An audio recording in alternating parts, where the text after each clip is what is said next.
एक कंटेनर में अलग अलग डेंसिटी के फ्लूइड फिल कर देते हैं, ठीक है, तो हम कह सकते हैं इक्विवेलेंट डेंसिटी का कॉन्सेप्ट। याद करो ये इक्विवेलेंट डेंसिटी आप लोगों ने कहीं पढ़ा भी हुआ है, जैसे हम लोग याद करो 10th स्टैंडर्ड में हम R1 R2 R3 को पैरेलल और सीरीज में लगा के R इक्विवेलेंट निकालते थे, ठीक है ना। सेम ऐसे कि अगर मेरे पास एक कंटेनर है बच्चों और इसमें मैं अलग अलग डेंसिटी का अलग अलग हाइट पे लिक्विड फिल कर दूं और सारे के सारे इमिसिबल होने चाहिए। इमिसिबल का मतलब इंटरमिक्स ना करें। मान लो ये डेंसिटी ρ1 है और ये हाइट h1 है, ये डेंसिटी ρ2 है और हाइट h2 है, और ये डेंसिटी ρ3 है और हाइट h3 है, ठीक है भाई। बोला गया कि इसके बॉटम मोस्ट पॉइंट पर कितना प्रेशर होना चाहिए, हम निकाल सकते, कोई बड़ी बात नहीं, याद तो कल निकालने सिखाया भी था। बोलो कैसे, कि यहां से चलना स्टार्ट करो, अगर डेप्थ में जा रहे हो तो प्रेशर बढ़ाते चलना, ऊपर जा रहे हो तो प्रेशर कम करते चलना। यहाँ पे कितना प्रेशर है बाबा, पी नॉट। इस पॉइंट का नाम दे दूं ए, तो प्रेशर एट ए बोलो कैसे लिखेंगे, पी नॉट, ठीक। अब यहाँ से यहाँ पर आ जाओ तो किसका प्रेशर प्लस रो 3 इंटू जी इंटू h3, इस पॉइंट का प्रेशर आ गया। अब यहाँ से यहाँ चलो, अभी भी डेप्थ में जा रहे हो तो बढ़ेगा, तो plus rho 2 into g into h2 plus rho 1 into h1, ठीक है बच्चों, ये प्रेशर बना। अब बोला गया कि कितना लिक्विड फिल करूं इसमें कि जो सेम भी करे कितनी हाइट तक, पी नॉट कौन सा वाला प्रेशर था, एटमॉस्फेरिक प्रेशर, कितनी हाइट तक एक लिक्विड डालूं जो रो इक्विवेलेंट के नाम से जाना जाता है। तो अभी भी इसके अपर लेवल पे तो यही लगेगा पी नॉट, ये पॉइंट ए है, तो ये वाला प्रेशर और ये वाला प्रेशर बराबर होना चाहिए, तो लगाओ यहाँ पे P A, this is equal to P naught plus rho equivalent into G into H. अब जो कि सेम प्रेशर लेके आना है हमें, उतनी डेंसिटी का यहाँ पे लिक्विड फिल करना पड़ेगा ना, तो इन दोनों को बराबर कर दो, इक्वेटिंग दोनों तरफ, तो P not will cancel out, तो देखो रो 3g h3 g कॉमन ले लो सब में से, हां सर, ठीक है ना, rho 3 h3 plus rho 2 h2 plus rho 1 h1 equal to P equivalent. उधर से देखो g कैंसिल आउट हो जाएगा, rho equivalent into h, h को इधर लेके चले जाओ, ये होता है। बात समझ में आ गई। ये हमारे पास एक इक्विवेलेंट डेंसिटी का कॉन्सेप्ट आता है, कोई बड़ी बात है नहीं हमारे लिए, वैसे बहुत बेसिक सी चीज है, ठीक है। एक न्यूमेरिकल की स्टार्टिंग करें आज। हाँ, अब देखो हमारे पास क्या बोला, कल हम लोगों ने देखा था कि 2 लिक्विड फिल कर देते, आज उसी यूट्यूब शेप में 3 लिक्विड फिल कर लो।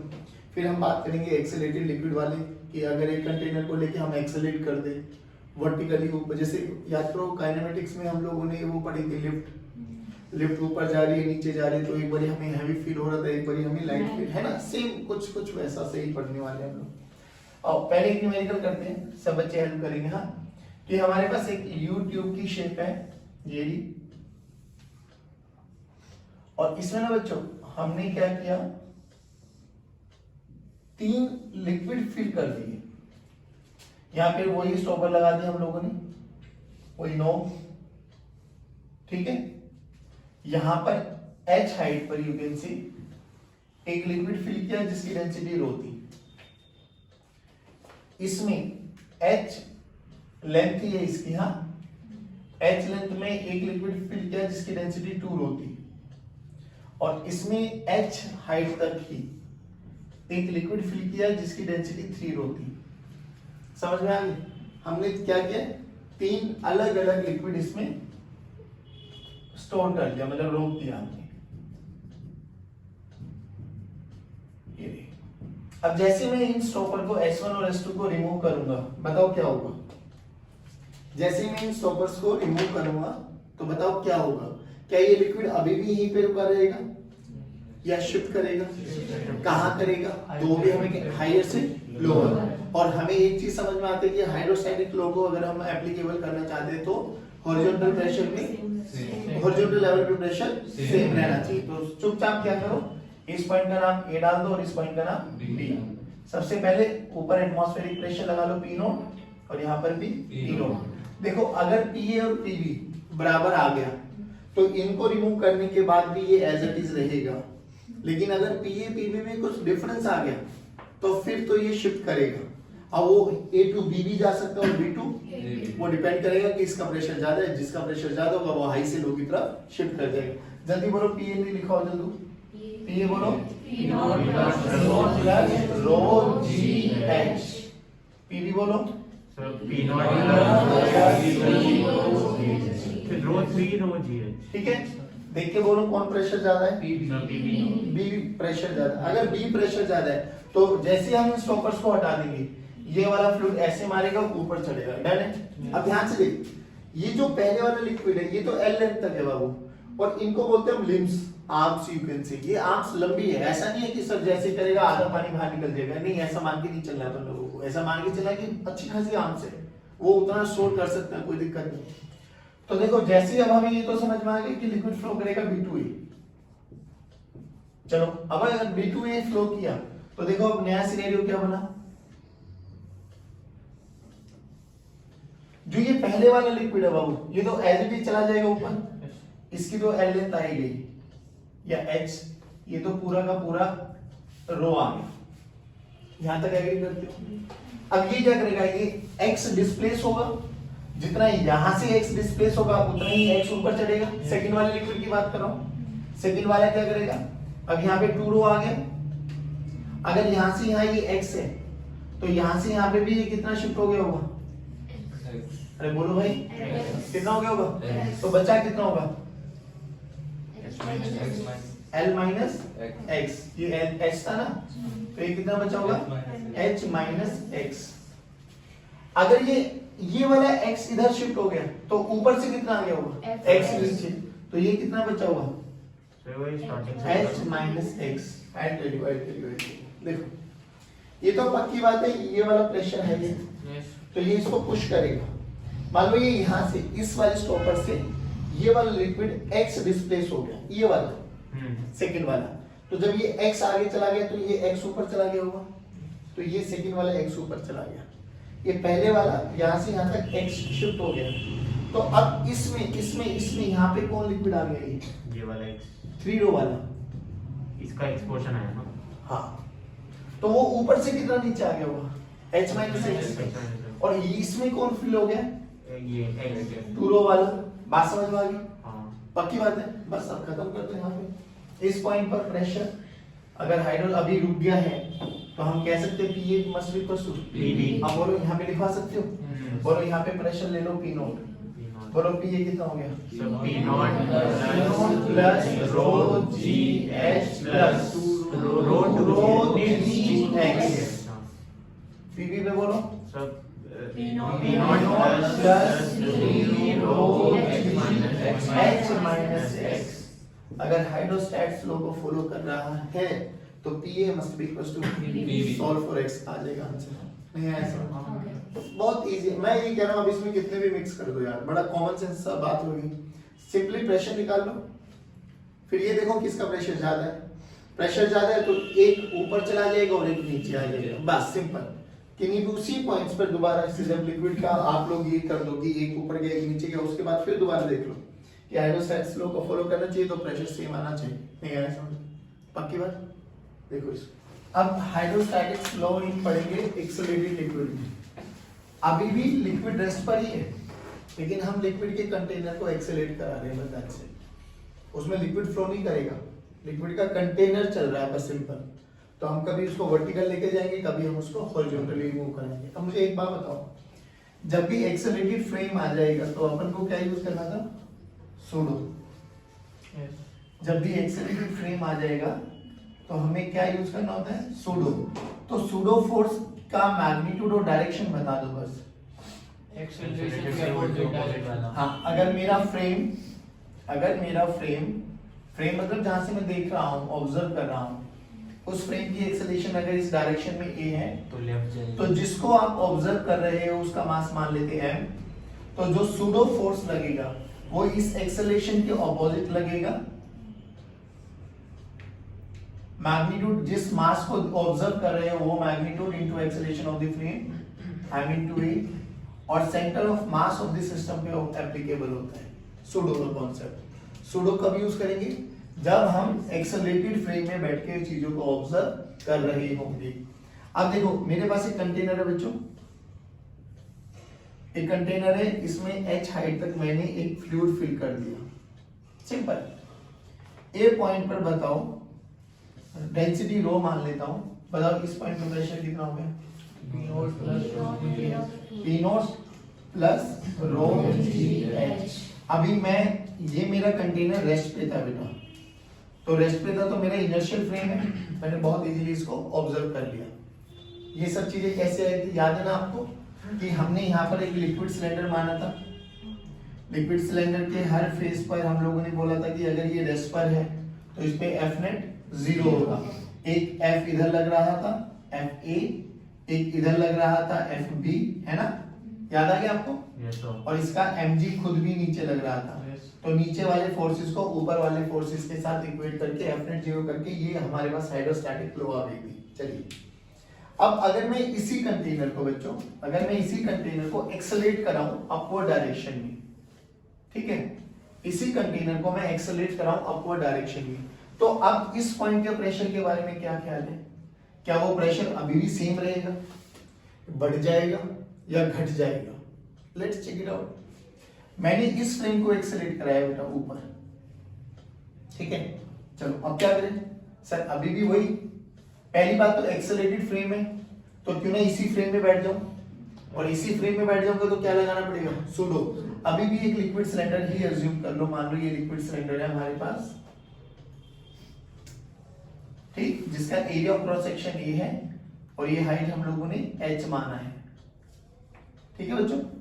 इस पॉइंट पे निकालना तो पूरा नीचे तक मान लो, वो भी आ जाएगा हमारे पास। और ये पॉइंट हम लोगों ने लेट से b मान लिया, ये पॉइंट हम लोगों ने a मान लिया, इस पॉइंट का नाम p दे देते हैं, ठीक है, इस पॉइंट का नाम p दे देते हैं। चलो डन है। तो इस पे ऊपर से लगेगा एक फोर्स Fa, नीचे से लगेगा एक फोर्स Fb, इस खुद का लिक्विड का मास लगेगा m इंटू जी बेटा, और जो कि ये एक्सेलरेटेड फ्रेम में है, हम लोग यहाँ पे बैठ के इसको ऑब्जर्व कर रहे हैं, तो मेरे रेस्पेक्ट में इस पे एक सूडो भी लगेगा। किधर लगेगा? Opposite to the direction of frame. Frame ऊपर है तो नीचे लगेगा कितना बेटा? Mass of the liquid into acceleration of the frame. तो देख इस लिक्विड पर, बट लिक्विड अभी भी मूव नहीं कर, मतलब बेसिकली लिक्विड तो अभी भी स्टैटिक कंडीशन में है, तो इस लिक्विड कंटेनर पे अभी भी कितना होगा बेटा? F net 0। तो एफ नेट 0 निकालो, तो नीचे लगने वाले मस्ट बी इक्वल टू ऊपर। देखो ऊपर एक लग रहा है एफ बी, और नीचे कौन लग रहा है? F A plus M A plus M G. Done है बाबू? तो एफ बी की वैल्यू बोलो बेटा, F A plus M common ले ले, ए प्लस जी। यहां तक बताओ कोई दिक्कत? चलिए बहुत अच्छी बात। अब एफ बी को क्या लिख सकते हैं? Pressure at B into area of cross section. तो pressure at B into area of cross section. F A को बोलो क्या लिख सकते हैं? प्रेशर एट ए, अब ए ऊपर है तो atmospheric pressure P not into A, plus mass को क्या लिख सकते हैं बच्चों? Rho into volume. मास को क्या लिख सकते हैं? रो इंटू वॉल्यूम इंटू ए प्लस जी। अब इस वॉल्यूम ऑफ सिलेंडर की, जो लिक्विड सिलेंडर हमने माना है, इसकी वॉल्यूम बोलो एरिया इंटू लेंथ। इसका एरिया ऑफ क्रॉस सेक्शन ये माना है, हाइट h मानी है, तो इसकी वॉल्यूम कितनी होगी बेटा? a into h। तो रखो यहाँ पे pb a, this is equal to p not into a plus rho area into h into a plus g। देखो a कैंसिल आउट, तो pb देखो p not plus rho into h into a plus g। Simple सी बात बताओ, अगर मुझे इस point पे प्रेशर लिखना होता है, इस पॉइंट पे प्रेशर लिखना होता, जब ये रेस्ट पे था, तो बी पॉइंट पे प्रेशर बोलो, बी पॉइंट पे pressure P naught plus rho G H. तो देखो ये जब तक जब रेस्ट पर है, ये जब है जब एक्सेलरेट कर रहे हैं, तो बताओ वो बढ़ा है घटा है? बढ़ जाता है। बढ़ा है घटा है? तो इसको बोलते हैं हम जी इफेक्टिव। क्या बोलते हैं बाबा? नहीं आया समझ? थर्ड लाइन जो नाम सुनेगा यहाँ से कुछ नहीं, फोर्स का फॉर्मूला क्या होता है? Pressure into area. यस तो pressure into area PB into A P A into A, M को रो इंटू वी लिख देंगे, वी की वैल्यू को ए इंटू एच रख देंगे, ए विल कैंसिल आउट आएगा, प्रेशर एट बी आ गया। तो हमने नॉर्मली बोला कि अगर ये रेस्ट पर होता तो इस पॉइंट पे प्रेशर ये होता, जब ये एक्सेलरेट कर रहा है तो प्रेशर देखो ए प्लस जी, यानी ये वाला फैक्टर ऐड ऑन हो गया इसमें, तो प्रेशर बढ़ जाता है जब आप लोग ऊपर की तरफ जा रहे हो तो किसी भी एक्सेलरेटेड फ्रेम में। सिमिलरली अगर हम डाउनवर्ड डायरेक्शन में, बता दो वर्बली बोलूं या करके दिखाऊं, जब डाउनवर्ड डायरेक्शन में आएगा तो क्या फर्क आ जाएगा, अब एक्सेलरेशन किधर हो जाएगी फ्रेम की, सारे फोर्सेस अभी भी वैसे लगेंगे, बस एक फोर्स चेंज हो जाएगा, सुडो अब नीचे ना लगे किधर लगेगा, ऊपर। तो जो ये लिक्विड सिलेंडर माना है इस पे mg तो अभी भी नीचे लगेगा, बट क्या ऊपर लगेगा, ma। अरे क्या ऊपर लगेगा, क्या लगेगा ऊपर, तो ऊपर वाला फोर्स इसमें एक और ऐड ऑन हो जाएगा, क्या m प्लस a, इधर जाके वो क्या हो जाएगा माइनस, तो बस सारा चीज आ जाएगा यहाँ पे, क्या हो जाएगा g माइनस a, क्या हो जाएगा क्या हो जाएगा तो pv का फॉर्मूला बोलो क्या हो जाएगा, p not plus rho into h, rho into H g minus A. तो बताओ प्रेशर घटा या बढ़ा, नीचे आते तो घट जाता है। सोच के देख, अगर मैं एक कंटेनर लूं और एक पर्टिकुलर हाइट पे अपनी बिल्डिंग पे चला जाऊं, ऊपर जाके उस बाल्टी को छोड़ दूं, बाल्टी को छोड़ने का मतलब क्या है, बाल्टी की एक्सेलरेशन किसके बराबर होगी, एक्सेलरेशन ड्यू टू इफ ए की वैल्यू किसके बराबर होगी, पुट करके देख, जीरो नहीं, तो पी भी किसके बराबर आ जाएगा, पी नॉट, यानी उस बाल्टी पे या उस कंटेनर पे जितना प्रेशर ऊपर लग रहा होगा उतना ही नीचे, तो बेसिकली वो बनेगा क्या, एयर के कांटेक्ट में आ जाएगी और एयर चारों तरफ उस पे सेम ही प्रेशर लगेगा, दैट इज एटमॉस्फेरिक प्रेशर। नहीं आया समझ में, पक्की बात। ऐसे बहुत क्वेश्चन पूछे जाते हैं कि एक 10 मीटर हाइट पर एक कंटेनर लेके चला गया, उसको छोड़ दिया गया, बताओ उसके बॉटम मोस्ट पॉइंट पर कितना प्रेशर आएगा, बच्चे लिखते हैं P naught plus rho G H, अबे फ्री फॉल कंडीशन है तो रो जी एच नहीं आएगा, खाली क्या आएगा, पी नॉट, कितना आएगा, दैट इज एटमॉस्फेरिक प्रेशर। नहीं आया समझ। तो ये था हमारे पास वर्टिकल के केस, जब रेस्ट पे था तब देखा, जब वर्टिकली हम उसको एक्सेलरेट लेके जा रहे हैं ऊपर, एक्सेलरेट लेके आ रहे हैं नीचे और फ्री फॉल कंडीशन आ गई। आई होप ये समझ में आया होगा। बाकी बात इसको उतारो, फिर बात करते हैं कि अगर हम इसी को हॉरिजॉन्टल लेवल में एक्सेलरेट कराएं तो क्या वेरिएशन आता है। अभी वर्टिकल का देखा है, अभी हॉरिजॉन्टल का देखते हैं। पहली बात तो जब हमारा ये कंटेनर रेस्ट पर था, इसमें h हाइट तक हम लोगों ने फ्लूइड फिल किया हुआ था और इसका फ्री सरफेस ऐसा था, यही है पक्की बात है, ठीक है। अब जैसे ही मैं इसको एक्सेलरेट कराऊंगा, लेफ्ट में करा लो राइट में करा लो, मुझे इससे कोई लेना देना नहीं, मेरा बस इतना बताओ कि जब मैंने इसको मूव कराया तो what about this free surface, क्या ये फ्री सरफेस अभी भी ऐसे ही रहेगा या ये अपनी शेप चेंज कर लेगा, और शेप चेंज कर लेगा तो कुछ ऑप्शन दे रहा हूं, वो कैसा होगा, क्या वो ऐसा हो जाएगा पहले वाला पाथ, या वो ऐसा हो जाएगा दूसरे वाला पाथ, या वो ऐसा का ऐसे ही रहेगा तीसरे वाला पाथ, या वो कर्व शेप का आ जाएगा चौथे वाला पाथ। कौन सी कंडीशन में, कि जब ये कंटेनर था रेस्ट पर था, तब तो ये रेड वाला ही फ्री सरफेस था, ऑब्वियसली अगर मैं इसमें पानी भरूंगा तो वो इसी लेवल पे हॉरिजॉन्टल लेवल तक रहेगा। अब मैं इसको एक्सेलरेट करा रहा हूं, समझ रहे हो, अब मैं इसको इस डायरेक्शन में एक्सेलरेट करा रहा हूं, तो इस फ्री सरफेस के बारे में क्या ख्याल है, ये कैसे रहेगा, क्या ये अभी भी ऐसे रहेगा रेड वाला है, या ये फर्स्ट वाले को फॉलो करेगा, सेकंड वाले को फॉलो करेगा, थर्ड वाले को फॉलो करेगा, फोर्थ वाले को फॉलो करेगा, कोई नहीं, जो भी अपना दिमाग लगा के जवाब दो आराम से, कोई जल्दबाजी नहीं। चल कौन सा, फोर्थ। चल यानी इतना तो जो लॉजिक लगा कि जैसे हम इसको आगे लगाएंगे पानी पीछे जाने की कोशिश करेगा बिकॉज ऑफ इनर्शिया, है ना। किसी के बच्चे के दिमाग में सेकंड आ रहा है वो तो महा इंटेलिजेंट बच्चे इसका मतलब, ठीक है ना। तो या तो फर्स्ट हो गया, ये तो कॉमन सेंस बोल रहा है ना, जैसे हम इसको आगे लेंगे पानी पीछे जाएगा, ये तो कंफर्म हो गया।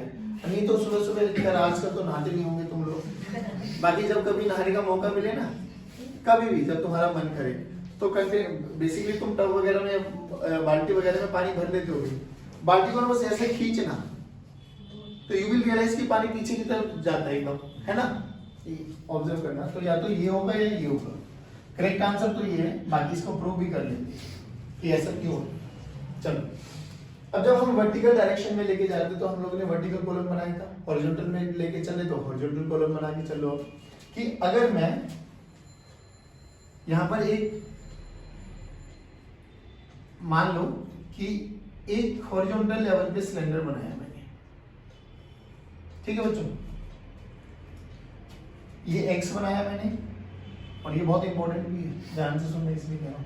एरिया ऑफ क्रॉस सेक्शन है हाइट 24 की डेप्थ है x मान लिया अपन लोगों ने, इस पे इधर भी प्रेशर लगेगा बाबू, एक फोर्स इधर लगेगा, इस पॉइंट का नाम दे देते हैं A और इस पॉइंट का नाम दे देते हैं B, डन। तो FA बोलो, इधर लगेगा FB जो कि ये एक्सेलेरेट कर रहा है इसी डायरेक्शन में, तो सूडो लगाओ, इस पे mg लगेगा डाउनवर्ड डायरेक्शन में, और सूडो किधर लगेगा लेफ्ट डायरेक्शन में, ऊपर नहीं लेफ्ट डायरेक्शन में, कितना m into a, कंफर्म। जो कि फ्लूइड, देखो फ्लूइड अभी भी रेस्ट करेगा, तो कहेगा क्या इस पे हॉरिजॉन्टल में लगने वाले एफ नेट 0 होने चाहिए। चलो तो इधर कितना लग रहा है FC plus MA equals to FA, तो FA की वैल्यू देखो बाबू,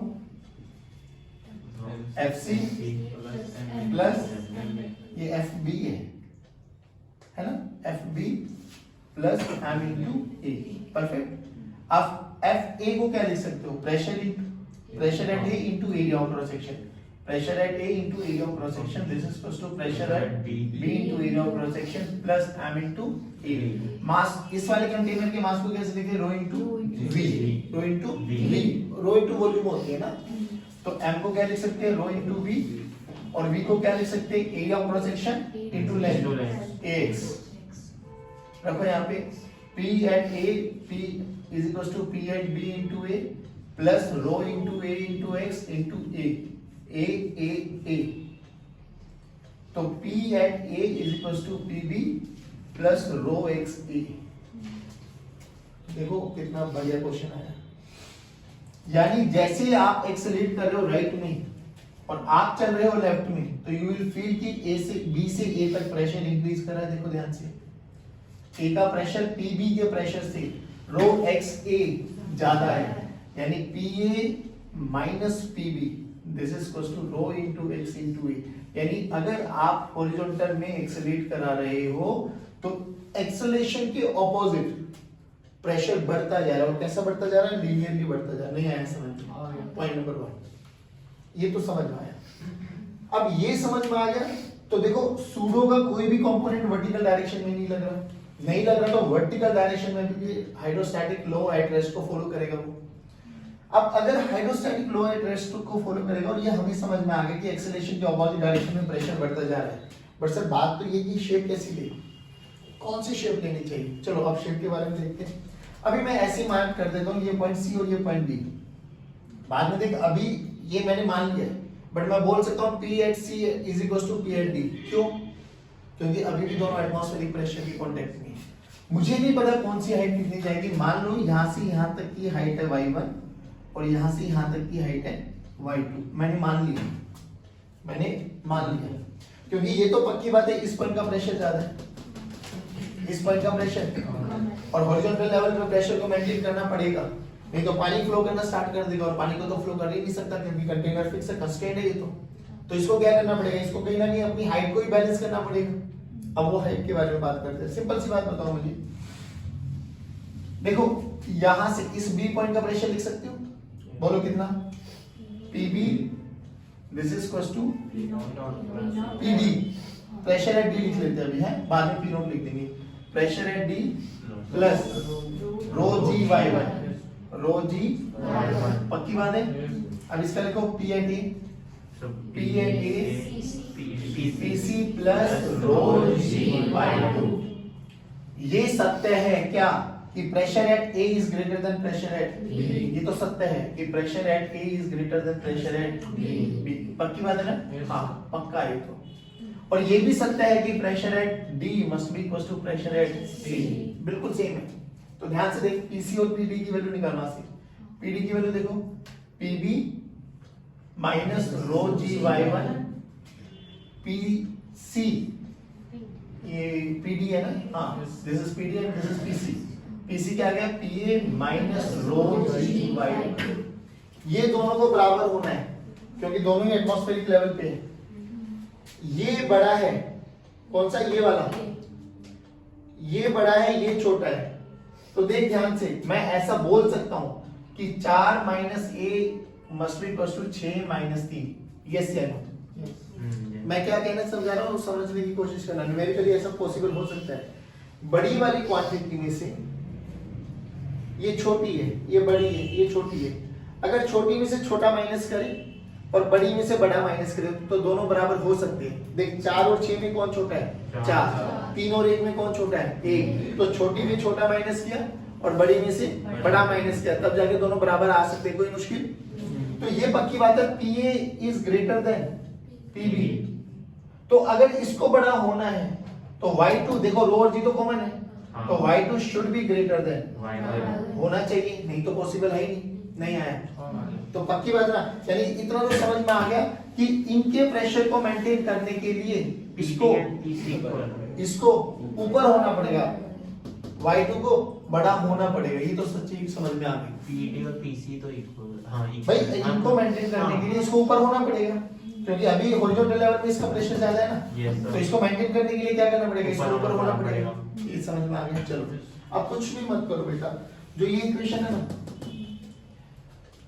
ये दोनों वैल्यूज को उठा के ना इसमें पुट करो, शेप का पता लग जाएगा। देख उठा के रखना वहां से पीबी की वैल्यू, पी की वैल्यू रखो यहां से, PC plus rho g by 2, perfect, minus PD minus rho g by 1, this is equal to rho x A. क्यों काटा? क्योंकि पीसी और पीडी दोनों बराबर है। पीसी और पीडी दोनों बराबर है। ध्यान से देख, rho g y2 minus this is equal to rho x ए।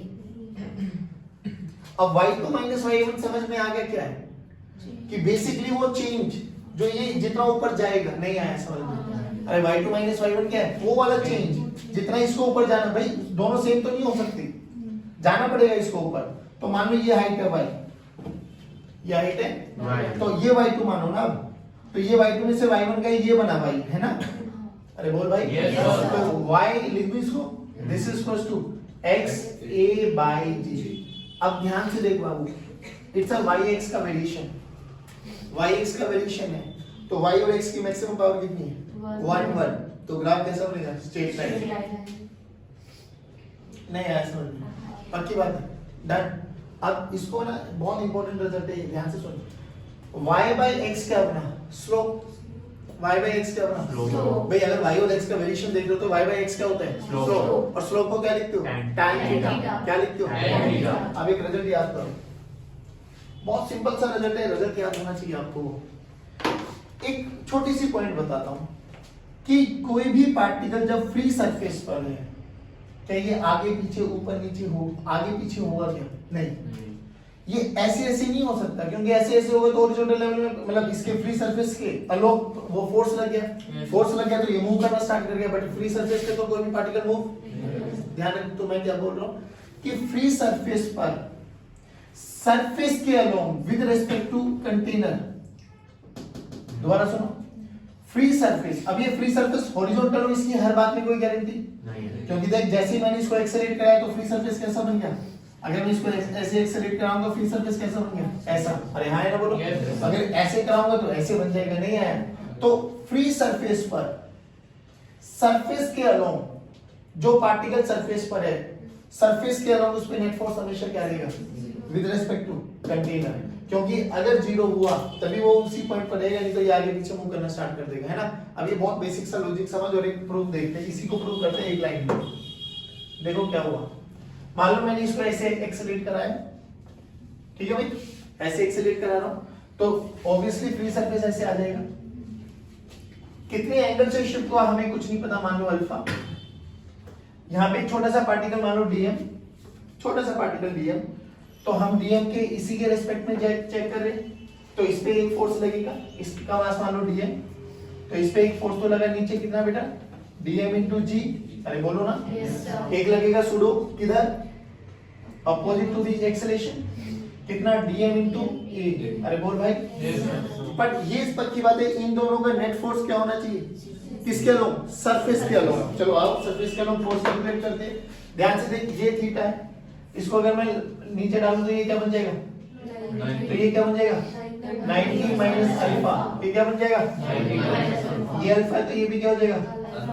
तो DMA का ये वाला कंपोनेंट सरफेस के अलोंग बोलो, DMA cos अल्फा। इस DMG का इसके अलोंग कंपोनेंट बोलो, DMG cos 90 minus alpha. cos 90 minus alpha sin alpha. यानी ये दोनों बराबर होने चाहिए। अगर इसको यहीं पे रोकना है तो DMG sin अल्फा।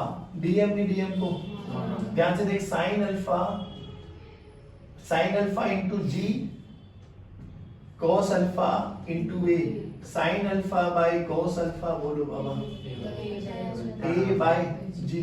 तो ये क्या बना? tan alpha. This is equals to A by G। तो यहाँ पे भी तो y by x a by g आ रहा था। यार बहुत बेसिक से रिजल्ट याद होने चाहिए आपको कि एक तो स्लोप ये होता है, बाकी इसमें एक पॉइंट और निकालेंगे अभी हम लोग कि अगर इसी फ्री सरफेस से देखो ना ध्यान से, अगर हमें मान लो ये हमारे पास एक कंटेनर है, हमें यहां से h दूरी पर इस a पॉइंट पर प्रेशर लिखना है, a पॉइंट पर प्रेशर लिखना है। तो इसका फॉर्मूला क्या है? इसके लिखने के 3 तरीके हैं, ध्यान से सुनना। इसके लिखने के 3 तरीके। पहला, मान लो इसकी डेंसिटी रो है, ठीक है, तो रियलिटी में प्रेशर एट a लिखेंगे ना जब बाबा, तो स्टैंडर्ड तरीका क्या होता है?